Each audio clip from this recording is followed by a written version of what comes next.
Questions or any observation, any statement, anything? Yes, please. This is a question which a friend of Come to the microphone, please. Is there one? Yes.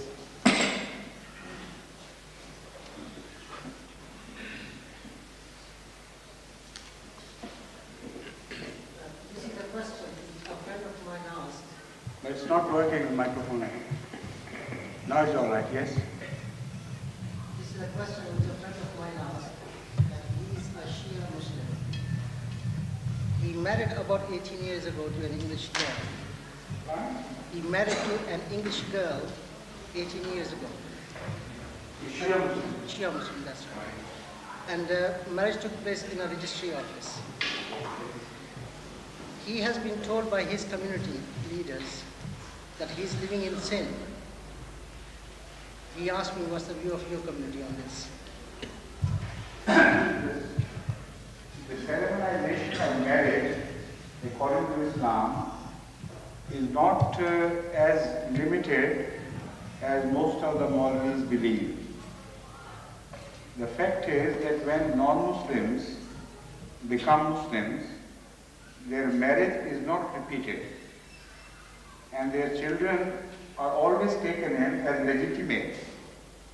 So if the marriage ceremony held according to their own custom was not legitimate, how could their children be considered legitimate by Islam? So it is totally an erroneous, false idea. What Islam requires is that a regular marriage ceremony should be held in accordance with the local customs or the customs of a people. And if that is not a crime according to the social order in which that marriage is ceremonized, then it is not a crime from any religious point of view either.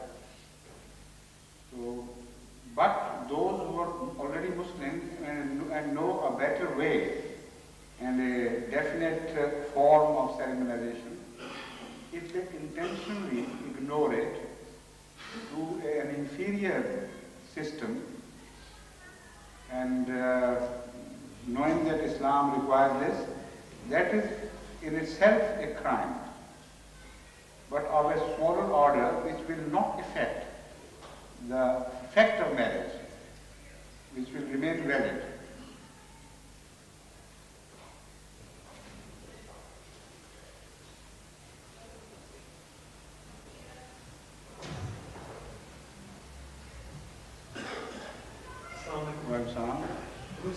Something I could not understand myself. I'd like to ask you. Yes, please. We seem to, in our religion, I get the impression, in our writings, we get the impression that we name the founder of the Ahmadi movement, we call him the Messiah more often, the Mahdi. So I would have thought the Mahdi, pointing to the second advent of the Holy Prophet, would be mentioned more often. Is there some wisdom, or is it my own mistake? Seems to me that that Messiah, there are two offices, one Messiah and the other Ahmadiyyat. And out of the two, one with much wider worldwide publication is that of Messiah, not of Mahdi. Because Ahmadiyyat is known only to the Muslims, while Messiahhood is worldwide known, not only to the Christians but also to the Muslims and the Jews. So the three most important nations of the world, which if join hands together will conquer the entire world forever, rule the entire world forever, are Jews, Muslims and Christians. In their own respective way, they are the strongest people on earth. Not if they are warring with each other, but when their might is put together, I mean. So all these three nations believe that Messiah would come. And also they believe that the golden age, that myopic age, which has ever been eluding man, would appear after the advent of Messiah. So because this is the most commonly known phenomena, the coming of Messiah. This is why automatically the Ahmadi literature shifted to the use of Messiah. And also because the Ahmadi knew themselves that there are not two persons. The person is one, and he would be holding two offices. So practically it doesn't make any difference. Ahmadiyyat is understood by Messiah, and also you must have heard, and the Ahmadis present this by way of argument to non-Ahmadis, that Huzur sallallahu alaihi wasallam is known to have said, Lal Mahdiyo illa Isa.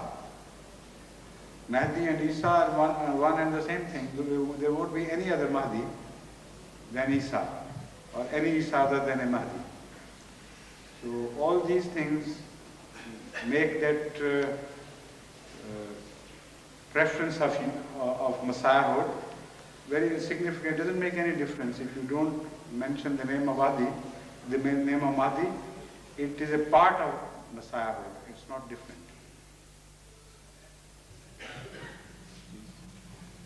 Yes. One sound. Muhammad Messiah has written in book Christiano.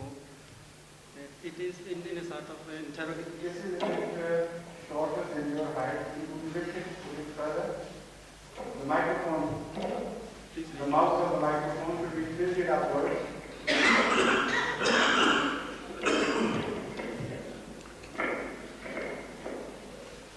My question is like this, that Hazrat Musleh Maud has written in his book Christiano in a form of interrogative form, that it is not blessing of God that God had given you the kingdom of Bani Israel and Baitul Muqaddas. So question arises that nowadays Baitul Muqaddas is not in the occupation of Muslims. And the people object like this, that Muhammad's Messiah should convert whole world Muslims, but the occupation, the Baitul Muqaddas, which is occupied by Muslims, now is not under the control of. I couldn't quite follow this question. The question is like this, that Baitul Muqaddas is nowadays not in the occupation of Muslims. Correct. That is understood. And I mean to say that why it has been not in the occupation of Muslims. Why is it not? And particularly when Muhammad Messiah has spoken that it will be remain in the occupation or in the Ultimately. that I was. It so happens that for the time being, things and places are usurped by other people. And also it so happens that comparatively, sometimes very little difference is left between the so-called righteous and the so-called unrighteous. If both begin to behave in the same manner, then no preference can be made. So because Allah is all-knowing and is also just, He would not make undue preferences. Sometimes things are left open to a mutual fight. Whichever wins, it's okay, it's one and the same thing, doesn't make any difference. Only Allah takes sides with the weaker when He finds the weaker to be of such high and exceptional quality as that quality has to be guarded against all evil. Now, they are special occasions. So this is why Allah Ta'ala in Holy Quran has said, Innal arda yarisuha ibadiyas salihun. That this piece of land, that is Baitul Muqaddas and the adjoining area, that would be inherited only by the righteous people. So if it is not in the hands of the Muslims, the only inference which could be drawn or should be drawn by the faithful is that they are not righteous. Had they been righteous, Allah could not have forgotten His own promise or eaten up His words. either the Holy Quran is right or the present day Muslims are right. They stand in exactly dramatically opposed positions. So if this verse is to be believed, the only inference that can be drawn is that the Muslims are not righteous, or Allah would never have forgotten His promise and permitted people other than the Muslims to occupy the land.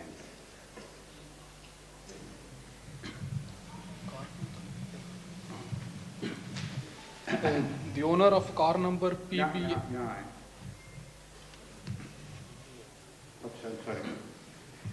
The owner of car number PBL541R is requested to remove his car as it is blocking the way. Owner of car number PBL541R. Please remove this car as it is blocking the doorway of some neighbors.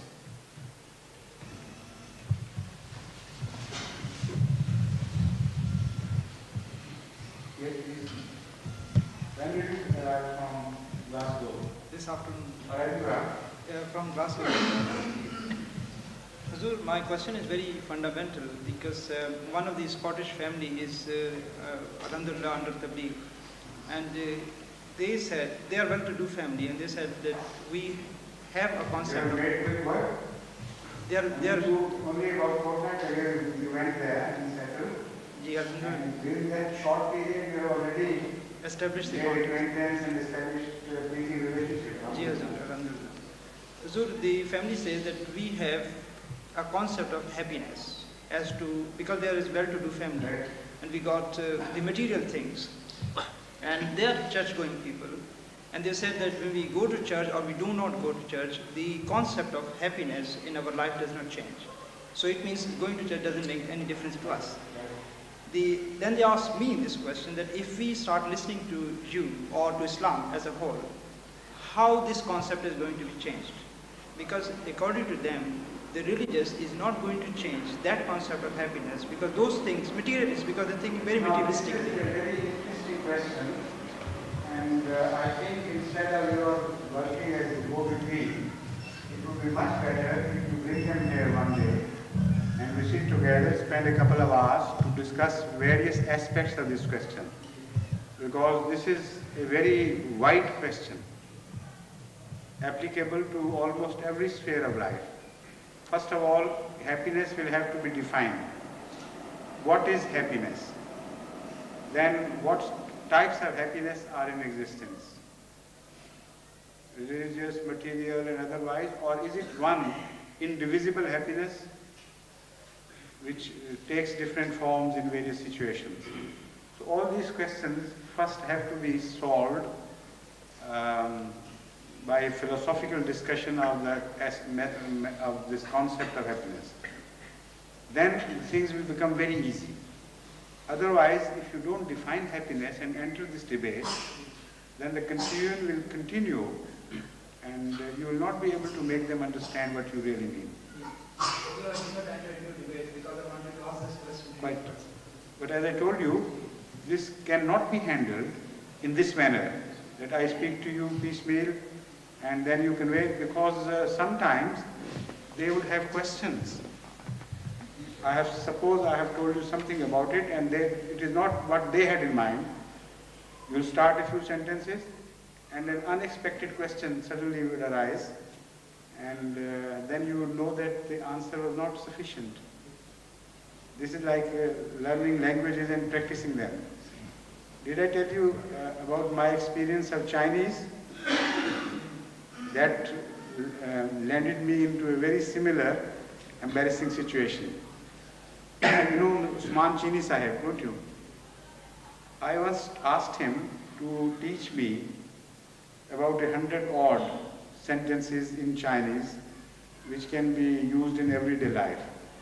But he should teach me in such a manner that I should be able to speak it like a Chinese. Perfect pronunciation and intonation and everything. So he worked very hard on me. And we did it like this, that I said, okay, if I go to a Chinese shop, I'll say, hello, ne hao ma, and what would be his answer, and then what would be my second question or his question. So we visualize things. And then, fully armed with his Chinese, I walked into a Chinese restaurant in Pindi. And in the same manner as he had taught me, I said, "Ne hao ma." So that impressed him so much that he believed that I knew Chinese perfectly well. So he started speaking Chinese, like a frontier male. And none of the sentence which I had remembered was used by him. So I started telling him in English, I don't know, but he went on and on.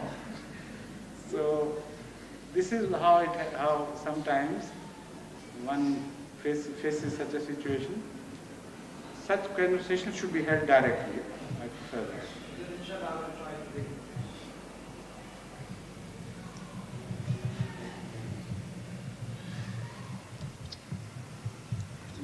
Muhammad Oda? Huh? Do you have anything to ask? Yes, sir. Yeah? So why I'm waiting for the right time. Yes, yes.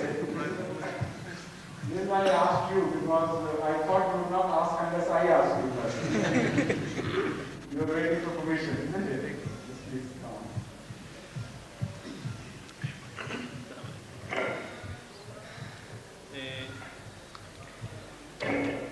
1982 in month August when we met in Frankfurt. It was very much interesting for myself, and according to my knowledge at that time, something about mathematics and about doppling, the mathematics of doppling, which Allah teach us for the creation. I couldn't catch the word mathematics of what? The mathematics of the doubling. Doubling.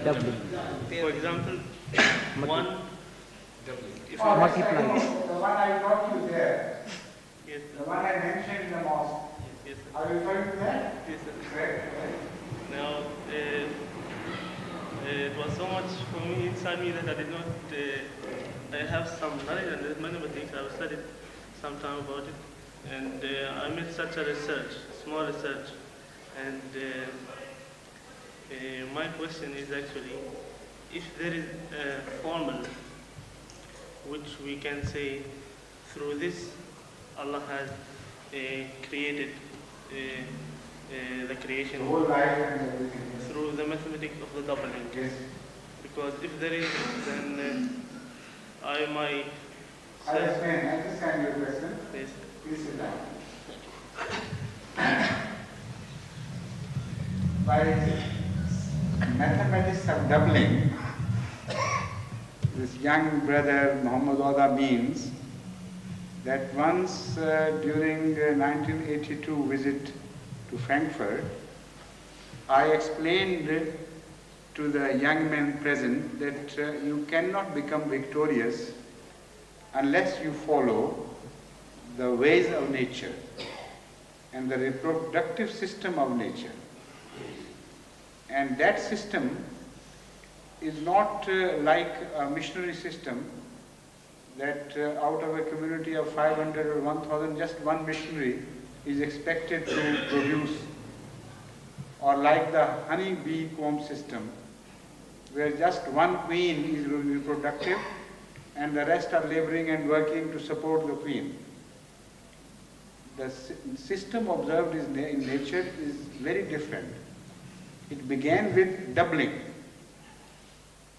When you study the form of early life, you come to realize that the odds against life were so great that if every cell was not capable of doubling, life simply could not have survived those great odds. So to begin with, the early life followed this system of doubling. Each cell doubled and redoubled and redoubled, with the result that in a matter of hours, some bacteria made colonies for which there is no known number to count in any human language. I mean, they swell to such size and number that no human language can cover that number, because each cell multiplied. So that is what he is referring to by saying mathematics of doubling.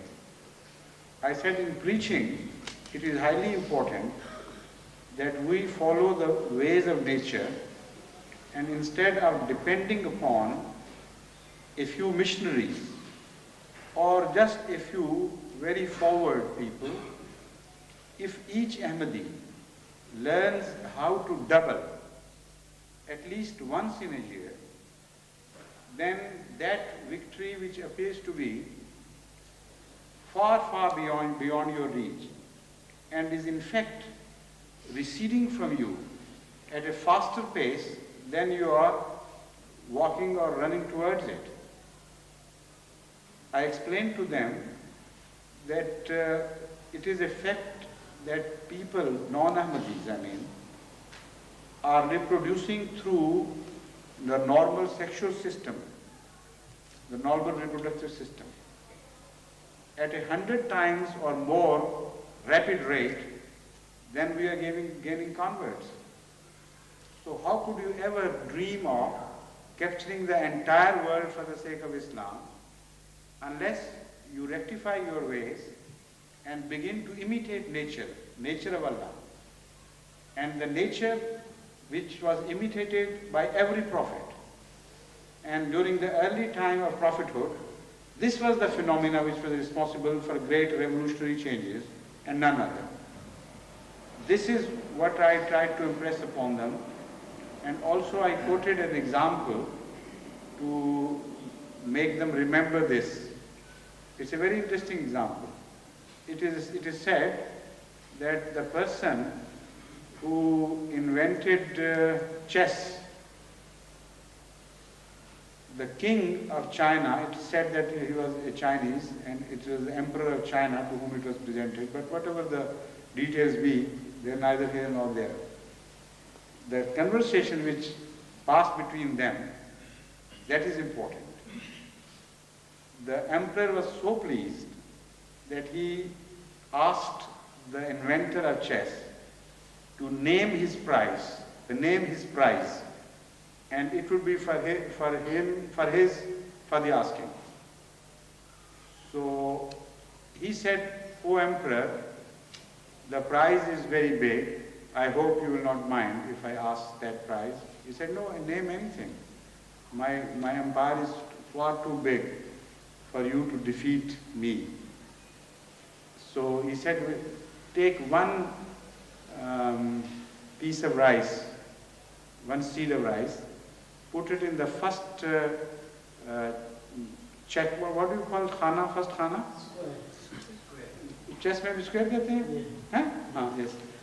In the first square, and 2 in the second square, and 4 in the third, and 8 in the fourth, and 16 in the fifth, and 32 in the sixth, and 64 in the seventh, and so on and so forth. Calculate this number, and please give me only those seeds of rice which, according to calculation, should fall to the lot of the last check, last square." So the king was very much annoyed. He said, "Behead this man because he has insulted me. He asked too little. And he has insulted him by asking such a trivial thing from me." The Prime Minister was a very mathematical man. So he kept on working in his mind, and he asked the king, begged the king to permit him to speak. So he said, "Yes, what do you want to say?" He said, "Behead him all right, but not for asking too little, for asking too much. Because if you sell the entire empire, still you cannot fulfill his demand." That is exactly how it works out. Because once I remember this, when I was in the first year in government college, somebody asked me this question. He said, look here, if there is a piece of paper so thin or so thick that in 1 inch 50 sheets should be accommodated. And you put 50 sheets one over the above, and that would make 1 inch. So take that paper and fold it, double it 50 times. How high would be the height of that pile of papers? That was the question. So in those days there were no computers and my mathematics was very weak. It took me 2 days to work it out, and ultimately, can you imagine what the result was? Can anybody offer a guess? You, Muhammad Oda? Pardon? How high the pile would rise if you fold the paper doubling each time? In? How big? Could it reach a mile high? More? Which is the highest, tallest guess? Yes? Be larger than the planet Earth, sir. Much larger. Because it is 1 crore 66 lakh some thousand miles high. So take a calculator, you can now calculate it in a matter of minutes. Just press it and continue to press. 1 crore 66 lakh and some thousand miles, not inches. So this is the fantastic mathematics of nature which Allah has taught us for the preservation of life and for the plan of future development and evolution of life. So as life progressed, the division of labor took place and fewer cells were involved. And a larger portion of the cells were absolved of the responsibility of reproduction in one manner. But in another manner, they continue to reproduce individually, each cell or life would have got extinct. For instance, in the human body of every person, each living cell is reproducing and multiplying. Otherwise, the daily use of energy and the stress of our labors would dissolve the whole body and dissipate it into nothingness within a matter of days or weeks.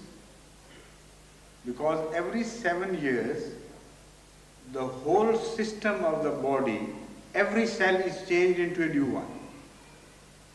And the number of cells is so great that again there is no word in any language to count that number. Unimaginably high. And that body is maintained by the process of duplication. Yet for reproduction, just a few cells are specialized. But when I say a few, the order is still very high. When somebody's count falls and it is said that only 100,000 cells per drop are visible, then doctors begin to express hopelessness about his possibility to bear children. They say the number has fallen so low that you can't bear children now. There is a remote possibility. It has to be normally 4 million per field. So that is an immense number. So those have the capability of doubling and reproducing in the form of another human being. So I told him, if you want to really conquer the world for the sake of Islam, learn Allah's ways and know that at the time of every prophet, this was the phenomena adopted. as we learned from the history of Ahmadiyya, it's a fresh history in our mind. At the time of Masih Maud, every Sahabi, every companion was a preacher, and he was reproducing.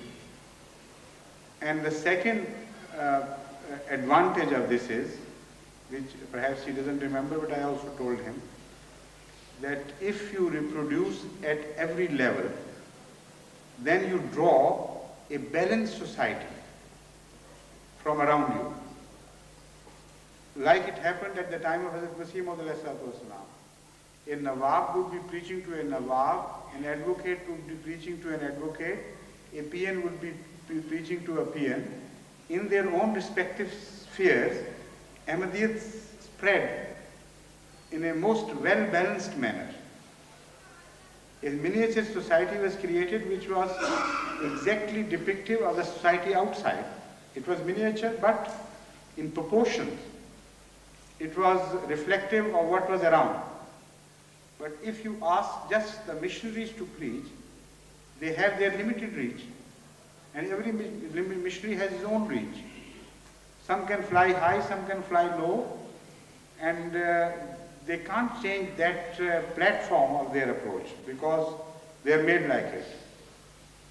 So then you will be very limited in your approach. So whichever way you look at it, you should be fully prepared for a large-scale contact with the non-Muslim world. A very large contact is to be made now. We have already lost so much time. This is why I gave the first target to Germany to be 100 German Muslims. And I said, as long as you do not gain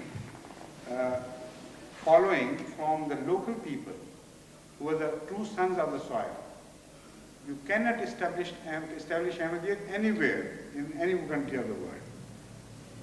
So I'm so happy that despite the fact that many of the boys there are not highly educated compared to other countries, compared to England, for instance. The standard of per capita education is positively lower and much lower than that of the Ahmadis living in the UK. Yet their speed of progress and propagation is much faster, because during the last 4 or 5 months since I launched this scheme there, they have got 50 converts by now with the grace of Allah. While ever since the inception of mission up to the time when this new scheme was introduced, there were not 50 converts over all that period.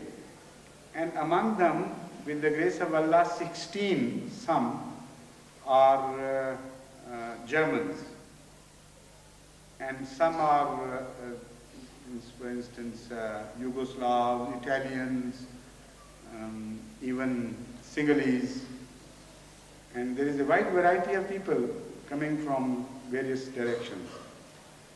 So the target was 100 German Muslims. And the next target which I wanted to give the German Muslims was, in particular, to swell to the size of 1,000 as soon as possible. And the longest I was ready to give them was before the centenary. We should have 1,000 Muslims. If you reach the platform of 100, I assure you it will not at all be difficult. And during my short experience with various people of the world, my preaching experience was limited mostly to Pakistan previously. But now I have reports from all over the world. From my experience, I can say that you can pin very high hopes in Germans. They are very serious. Once they accept a message, they become seriously devoted to it. And they don't take things lightly. And they are people who are ideal for regimentation. They have always produced results through regimentations. So through religious regimentations, 100 Germans can create revolution in the country. And once they become 1,000, then you'll see the things changing everywhere in every direction, most rapidly. And that can become the first European country to become a Muslim, while it was the last to become Christian. So that is the beauty about the German people. They were the last to accept Christianity. In fact, it is wrong to say they accepted Christianity. They did not. The only people in Europe who refused point blank to accept Christianity were the German people, until it was decided by the other German nations to put them to sword. And through the use of sword, they destroyed a large number of the Germans, and whatever was left was forced to accept Christianity under the punishment of death. So that is also a great compliment to them.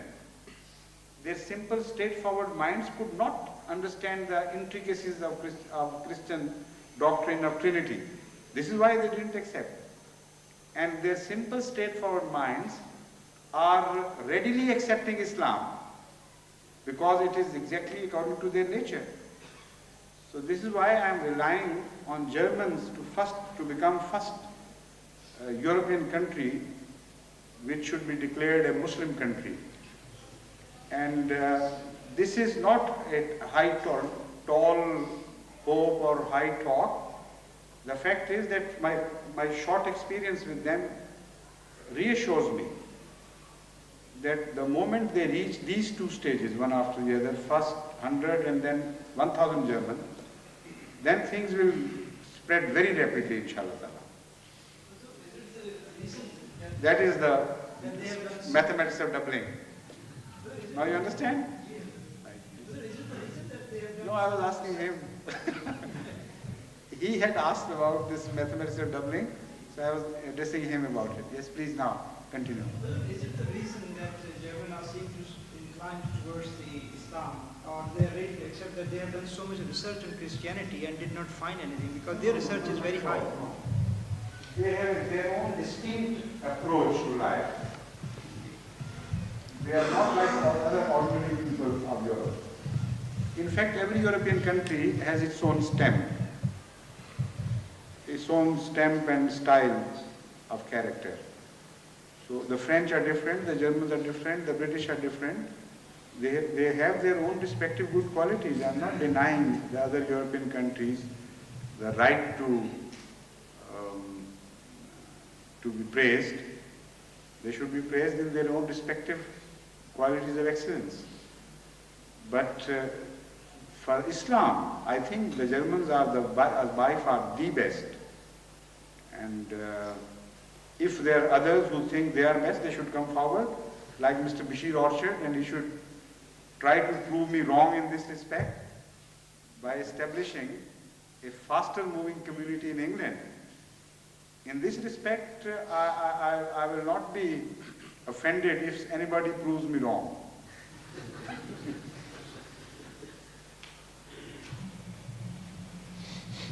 So shall we say, have the boys come after eating, or they are still at it? Find out, somebody from the India will find out if the Ulama are ready for prayer or not. Yes, please, somebody raise his hand in the meantime. You did this. This mathematical doubling,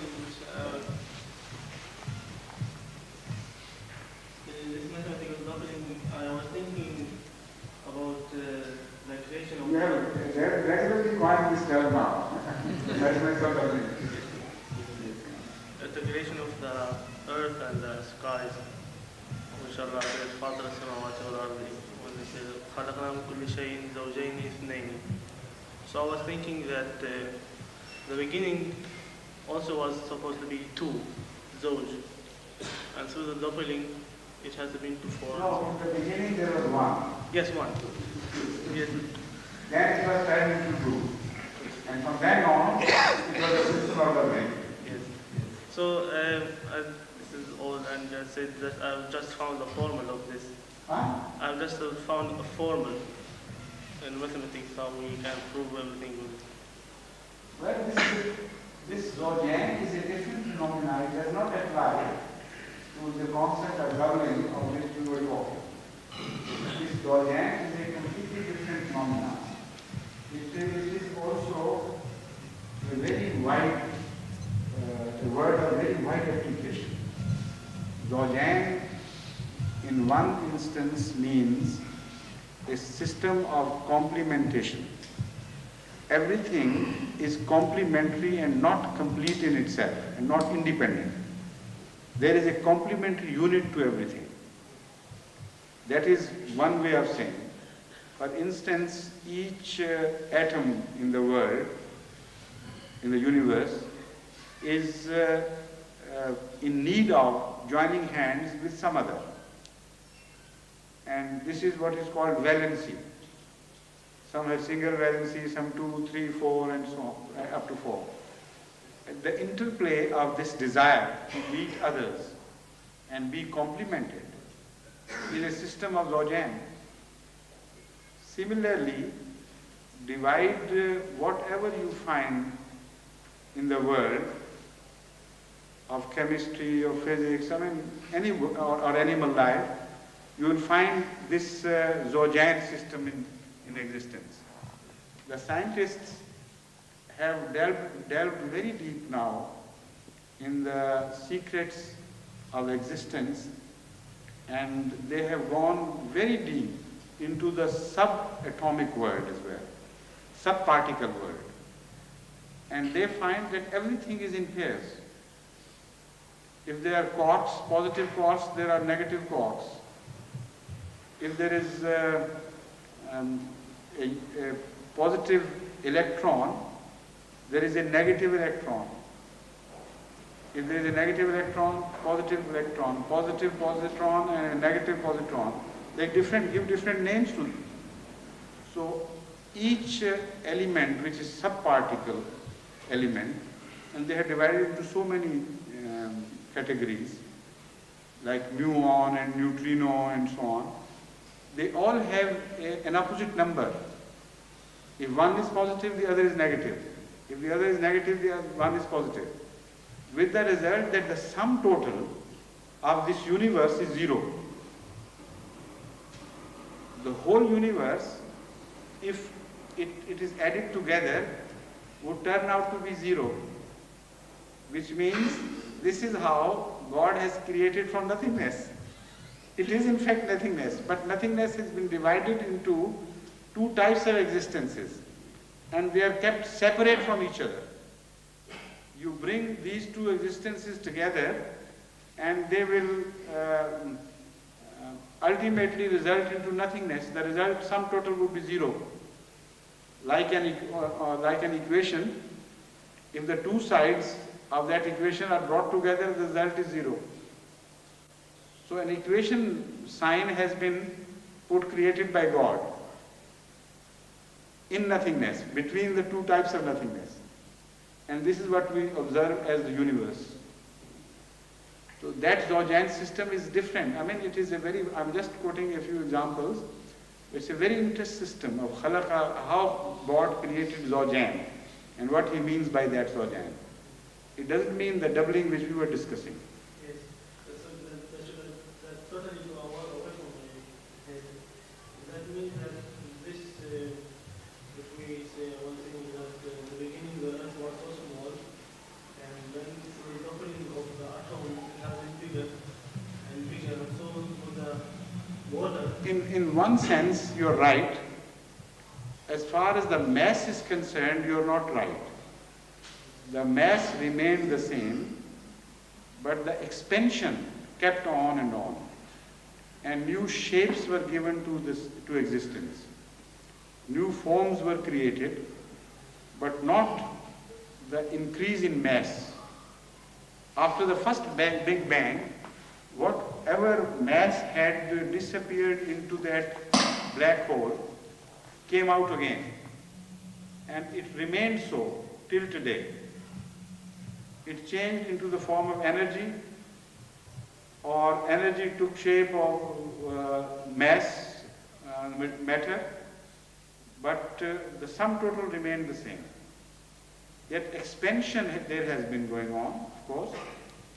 The universe is expanding at such fast rate that in places, in the farthest removed edges of universe are moving at a speed which is unimaginable by you, because they are receding at the speed of 140,000 miles per second, about 2/3 the speed of light. So that is the expansion of the universe. Allah Ta'ala says in the Holy Quran, وَإِنَّا لَمُوسِعُونَ, we have created this universe and we are the expander. We expand. The word expander is not used in English, I know, normally, but in Arabic it is used. So this can be translated, we cause the expansion. And we are those, Allah sometimes for expression of greatness uses plural for himself. But particularly at occasions of grandeur, this tense of plural is used. It says, Inna la museum. After creating, we have not kept quiet or left things as they were. We kept on expanding them. And this process of expansion is our attribute. Museum does not mean that we expand. It means it is our quality. It is our attribute that we go on expanding. So this expanding universe has been mentioned in this verse of the Holy Quran. अच्छा जी अज़ान